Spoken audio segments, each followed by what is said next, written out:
"There's no use your telling me that you are going to be good," cried Lord Henry, dipping his white fingers into a red copper bowl filled with rose water. "You're quite perfect. Pray don't change." Dorian Gray shook his head. "No, Harry, I've done too many dreadful things in my life. I'm not going to do any more. I began my good actions yesterday." "Where were you yesterday?" "In the country, Harry. I was staying at a little inn by myself." "My dear boy," said Lord Henry, smiling, "anybody can be good in the country. There are no temptations there.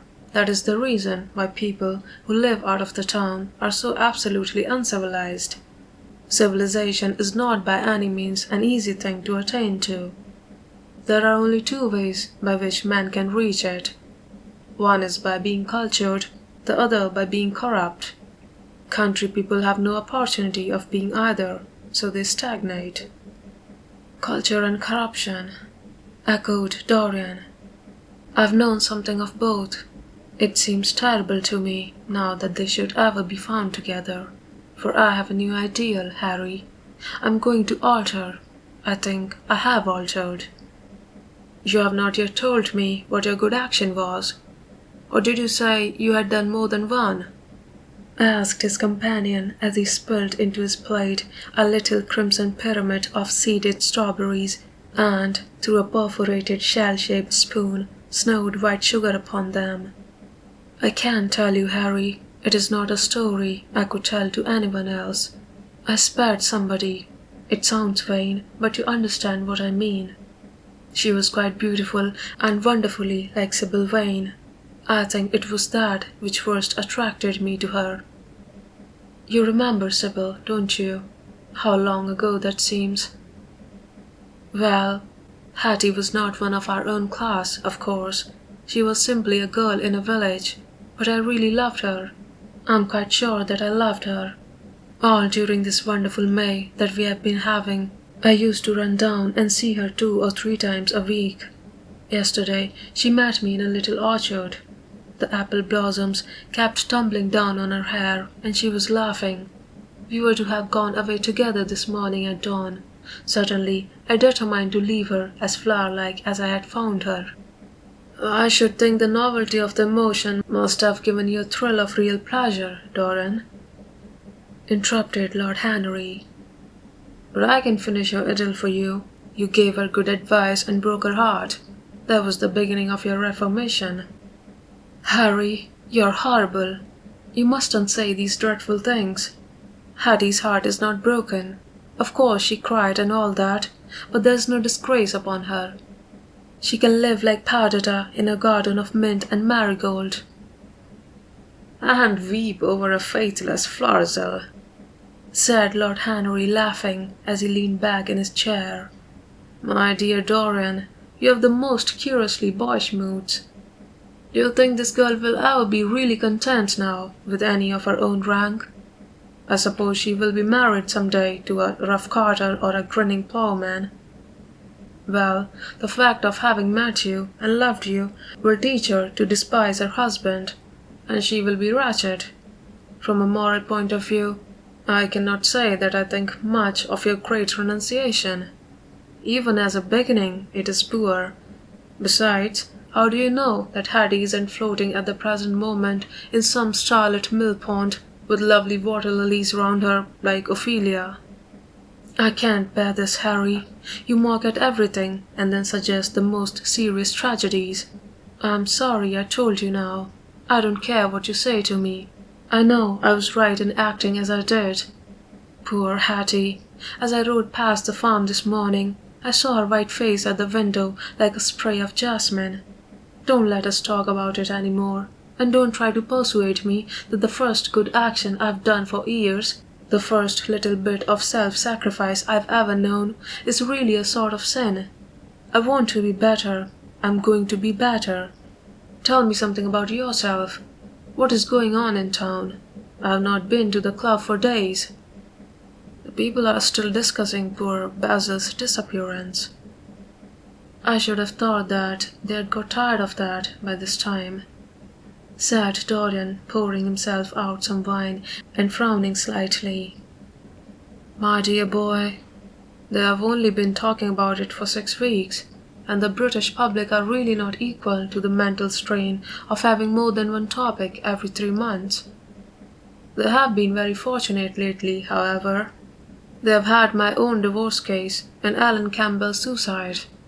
Now they have got the mysterious disappearance of an artist.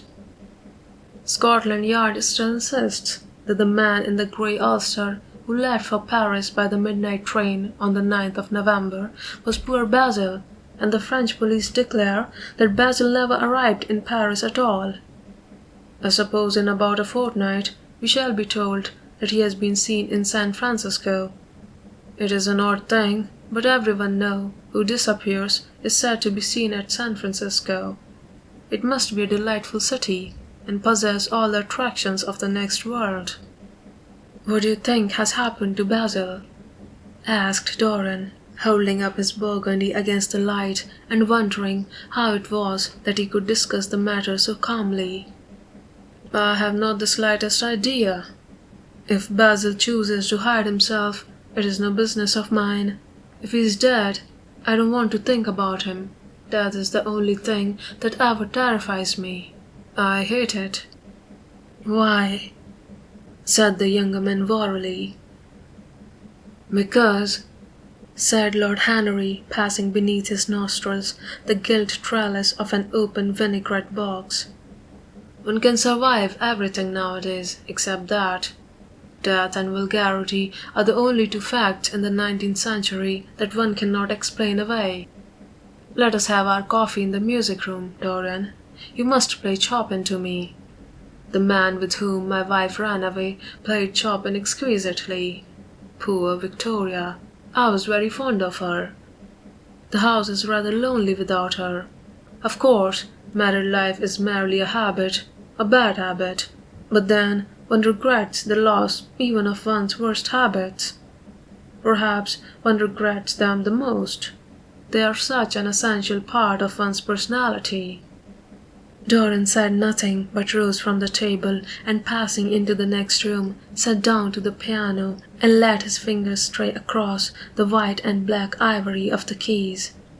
After the coffee had been brought in, he stopped and looking over at Lord Henry said, Harry, did it ever occur to you that Basil was murdered?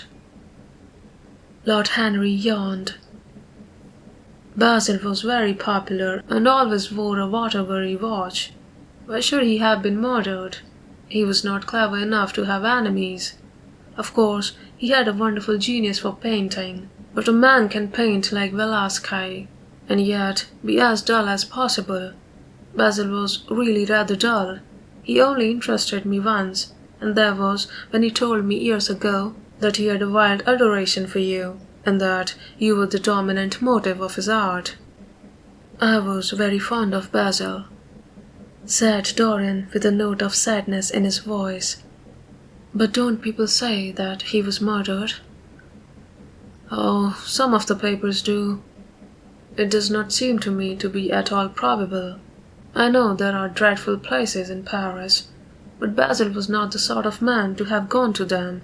He had no curiosity. It was his chief defect. What would you say, Harry, if I told you that I had murdered Basil? Said the younger man. He watched him intently after he had spoken. I would say, my dear fellow, that you were posing for a character that doesn't suit you. All crime is vulgar, just as all vulgarity is crime. It is not in you, Dorian, to commit a murder. I'm sorry if I hurt your vanity by saying so, but I assure you it is true. Crime belongs exclusively to the lower orders. I don't blame them in the smallest degree. I should fancy that crime was to them what art is to us, simply a method of procuring extraordinary sensations. A method of procuring sensations? Do you think, then, that a man who has once committed a murder could possibly do the same crime again? Don't tell me that. Oh, anything becomes a pleasure if one does it too often. cried Lord Henry, laughing. "That is one of the most important secrets of life. I should fancy, however, that murder is always a mistake. One should never do anything that one cannot talk about after dinner. But let us pass from poor Basil. I wish I could believe that he had come to such a really romantic end, as you suggest, but I can't. I dare say he fell into the scene of an omnibus and that the conductor hushed up the scandal. Yes, I should fancy that was his end. I see him lying now on his back under those dull green waters, with the heavy barges floating over him and long weeds catching in his hair. Do you know, I don't think he would have done much more good work. During the last 10 years, his painting had gone off very much." Dorian heaved a sigh, and Lord Henry strolled across the room and began to stroke the head of a curious Java parrot, a large, grey-plumaged bird with pink crest and tail that was balancing itself upon a bamboo perch. As his pointed fingers touched it, it dropped the white scarf of crinkled lids over black glass-like eyes and began to sway backwards and forwards. "Yes," he continued, turning round and taking his handkerchief out of his pocket. "His painting had quite gone off. It seemed to me to have lost something. It had lost an ideal. When you and he ceased to be great friends, he ceased to be a great artist. What was it separated you? I suppose he bored you. If so, he never forgave you. It's a habit bores have. By the way, what has become of that wonderful portrait he did of you? I don't think I've ever seen it since he finished it. Oh, I remember your telling me years ago that you had sent it down to Selby, and that it had got mislaid or stolen on the way. You never got it back? What a pity. It was really a masterpiece. I remember I wanted to buy it.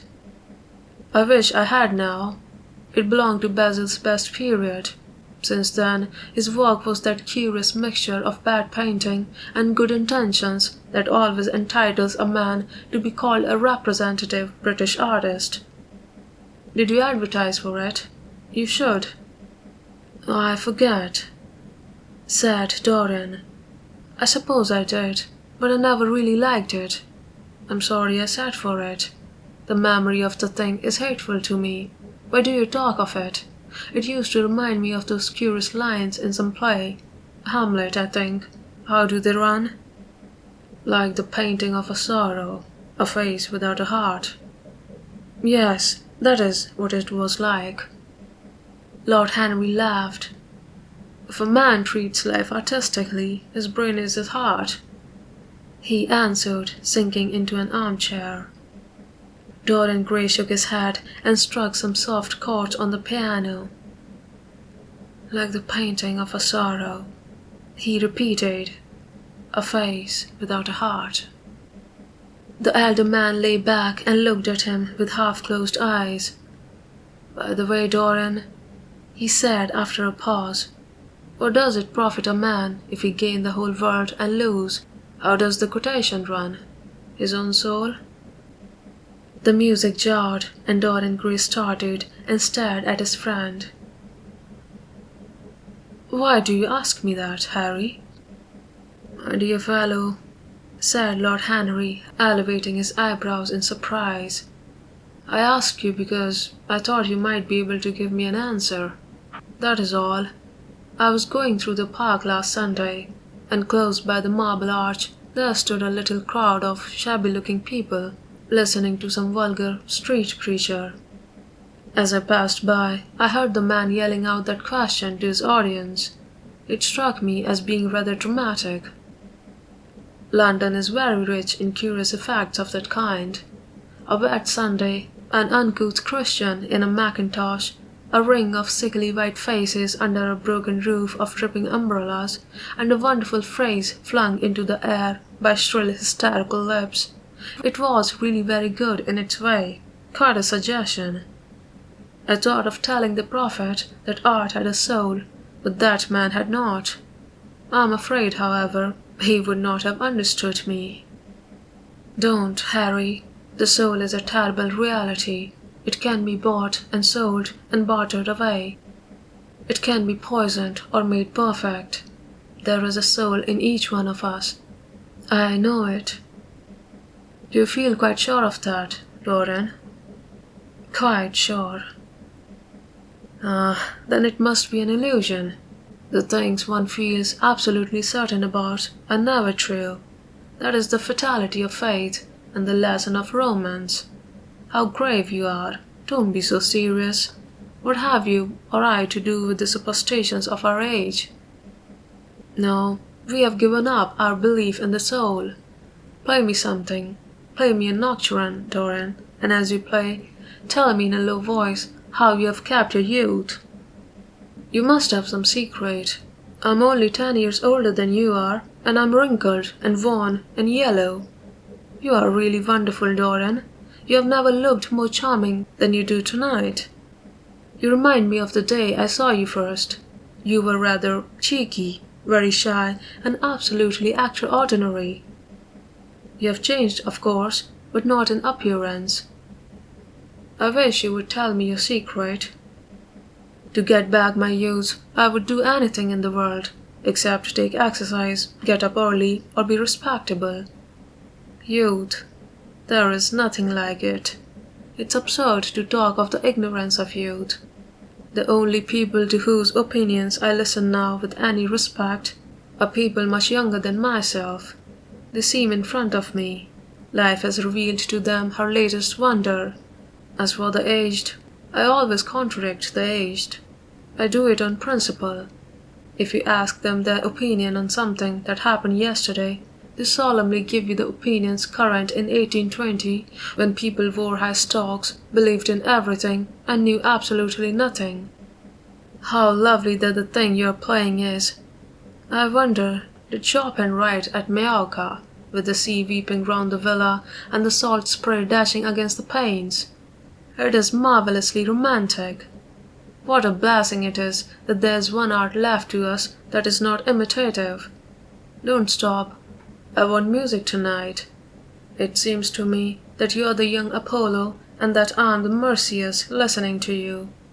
I have sorrows, Dorian, of my own that even you know nothing of. The tragedy of old age is not that one is old, but that one is young. I am amazed sometimes at my own sincerity. Ah, Dorian, how happy you are! What an exquisite life you have had! You have drunk deeply of everything. You have crushed the grapes against your palate. Nothing has been hidden from you. And it has all been to you no more than the sound of music. It has not marred you. You are still the same. I am not the same, Harry. Yes, you are the same. I wonder what the rest of your life will be. Don't spoil it by renunciations. At present, you are a perfect type. Don't make yourself incomplete. You are quite flawless now. You need not shake your head. You know you are. Besides, Dorian, don't deceive yourself. Life is not governed by will or intention. Life is a question of nerves and fibers, and slowly built up cells in which thought hides itself and passion has its dreams. You may fancy yourself safe and think yourself strong, but a chance tone of color in a room or a morning sky, a particular perfume that you had once loved, and that brings subtle memories with it, a line from a forgotten poem that you had come across again, a cadence from a piece of music that you had ceased to play. I tell you, Dorian, that it is on things like these that our lives depend. Browning writes about that somewhere, but our own senses will imagine them for us. There are moments when the odor of Lala Blanc passes suddenly across me, and I have to live the strangest month of my life over again. I wish I could change places with you, Dorian. The world has cried out against us both, but it has always worshipped you. It always will worship you. You're the type of what the age is searching for, and what it is afraid it has found. I'm so glad that you have never done anything, never carved a statue, or painted a picture, or produced anything outside of yourself. Life has been your art. You have set yourself to music. Your days are your sonnets. Dorian rose up from the piano and passed his hand through his hair. "Yes, life has been exquisite," he murmured, "but I'm not going to have the same life, Harry, and you must not say these extravagant things to me. You don't know everything about me. I think that if you did, even you would turn from me." "You laugh? Don't laugh. Why have you stopped playing, Dorian? Go back and give me the nocturne over again. Look at that great honey-colored moon that hangs in the dusky air. She is waiting for you to charm her, and if you play, she will come closer to the earth. You won't? Let us go to the club then. It has been a charming evening, and we must end it charmingly. There is someone at White who wants immensely to know you. Young Lord Poole, Bournemouth's eldest son. He has already copied your neckties and has begged me to introduce him to you. He is quite delightful and rather reminds me of you." "I hope not," said Dorian with a sad look in his eyes. "But I'm tired tonight, Harry. I shan't go to the club. It is nearly 11, and I want to go to bed early." "Do stay. You have never played so well as tonight. There was something in your touch that was wonderful. It had more expression than I had ever heard from it before." "It is because I am going to be good," he answered, smiling. "I'm a little changed already." "You cannot change to me, Dorian," said Lord Henry. "You and I will always be friends." "Yet you poisoned me with a book once. I should not forgive that. Harry, promise me that you will never lend that book to anyone. It does harm." "My dear boy, you are really beginning to moralize. You will soon be going about like the converted and the revivalist, warning people against all the sins of which you have grown tired. You are much too delightful to do that. Besides, it is no use. You and I are what we are, and will be what we will be. As for being poisoned by a book, there is no such thing as that. Art has no influence upon action. It annihilates the desire to act. It is superbly sterile. The books that the world calls immoral are books that show the world its own shame. That is all. But we won't discuss literature. Come round tomorrow. I'm going to ride at 11. We might go together, and I will take you to lunch afterwards with Lady Branksome. She is a charming woman and wants to consult you about some tapestries she is thinking of buying. Mind you come. Or shall we lunch with our little Duchess? She says she never sees you now. Perhaps you are tired of Gladys? I thought you would be. Her clever tongue gets on one's nerves. Well, in any case, be here at 11. Must I really come, Harry? Certainly. The park is quite lovely now. I don't think there have been such lilacs since the year I met you. Very well, I shall be here at 11, said Dorian. Good night, Harry. As he reached the door, he hesitated for a moment, as if he had something more to say. Then he sighed and went out.